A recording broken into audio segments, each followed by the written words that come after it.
The rain started just before sunset and didn't let up for hours.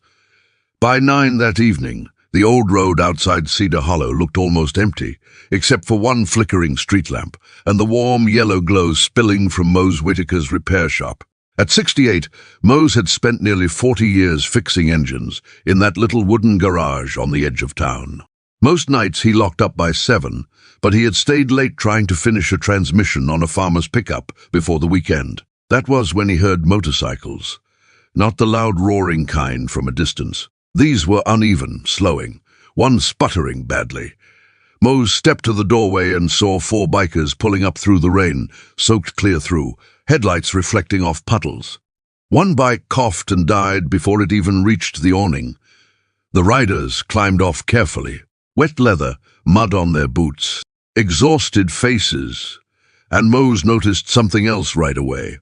The youngest one looked pale and shaky. If you believe in kindness and second chances, please like, comment, share, and subscribe to Kindness Corner. The oldest rider introduced himself first. Name's Reuben. Hate to ask, but any chance we can get out of this rain a bit? Mose looked at the dead bike, then at the sky. Bring it in. That was all. He didn't ask where they came from, didn't ask why they were riding through weather like that. Just stepped back and held the door wider. The shop smelled like oil, old wood, and coffee that had been sitting too long on a hot plate. The fluorescent light buzzed overhead while rain hammered the roof. Mose rolled the broken bike under cover and crouched down with a flashlight. Bad voltage regulator. Not impossible, but not something he could fix without a replacement. The younger rider, his name was Lyle, sat on an overturned crate, rubbing his hands together. He couldn't have been older than 23. His jacket sleeves were dripping onto the concrete floor. Reuben and the others hovered awkwardly like men not used to asking strangers for help. Mose poured fresh coffee into paper cups. "Only thing I've got is stale peanut crackers," he said. Reuben gave a tired laugh. "That's still better than what we've had today." Woody, little by little conversation came easier. They were riding from Tennessee toward Louisiana for a Veterans Memorial ride. They'd taken a wrong turn, trying to avoid flooding near the interstate, and ended up on county roads. The weather got worse fast. Lyle admitted he'd barely slept. Mose noticed the kid staring at the wall of hanging tools and old license plates, like he was trying to stay focused. "Long day?" Mose asked. Lyle nodded once. Quietly, Reuben filled in the rest. Lyle had served overseas, came home a year earlier, hadn't been doing too well since. Reuben and the others had invited him on the ride because they thought the road might help. Mose didn't press. He understood quiet better than most people. His son Darnell had loved motorcycles too. 20 years ago, a drunk driver had taken him on a rainy road not far from there. Mose had kept the shop open afterward because he didn't know what else to do with himself. For a minute he looked at Lyle's soaked jacket and saw another young man trying not to unravel. Around midnight, the storm got harder. No hotels nearby. Roads flooding. Mose grabbed an old box fan, a stack of clean shop towels, and the spare cot he kept in the office. "You boys staying here tonight?" Reuben hesitated. "We can pay." Mose shook his head. "You can help me move that toolbox if you feel bad."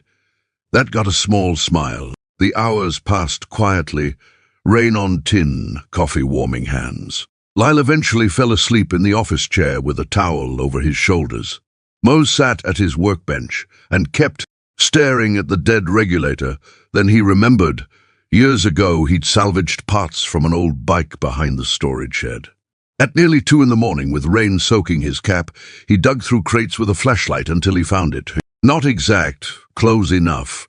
By dawn, the rain had slowed to a mist. Mose tightened the final bolt and tried the ignition.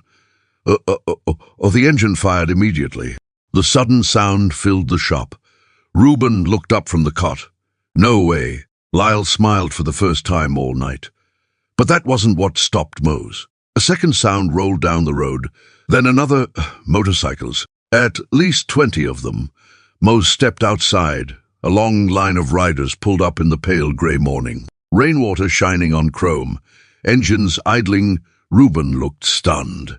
Turns out while they'd been stranded, another veteran rider had posted online asking if anyone had seen their group after they disappeared in the storm. Word spread through 3 counties. Overnight, riders came from nearby towns before sunrise to make sure they were safe and finish the trip together. Some Mose recognized from years back. One older man removed his helmet and stared.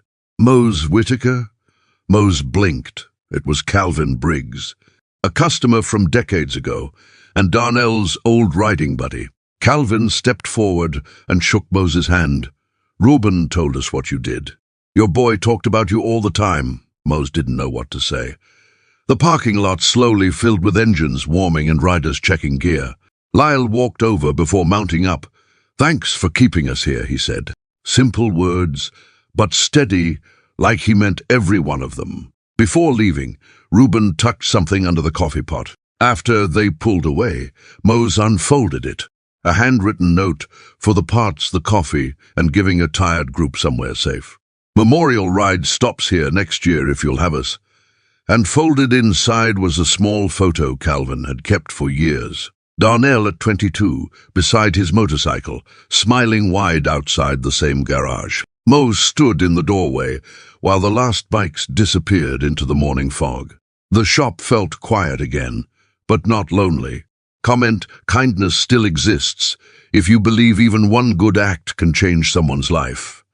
And if this story touched your heart, please leave a like and share it with someone who still believes kindness matters.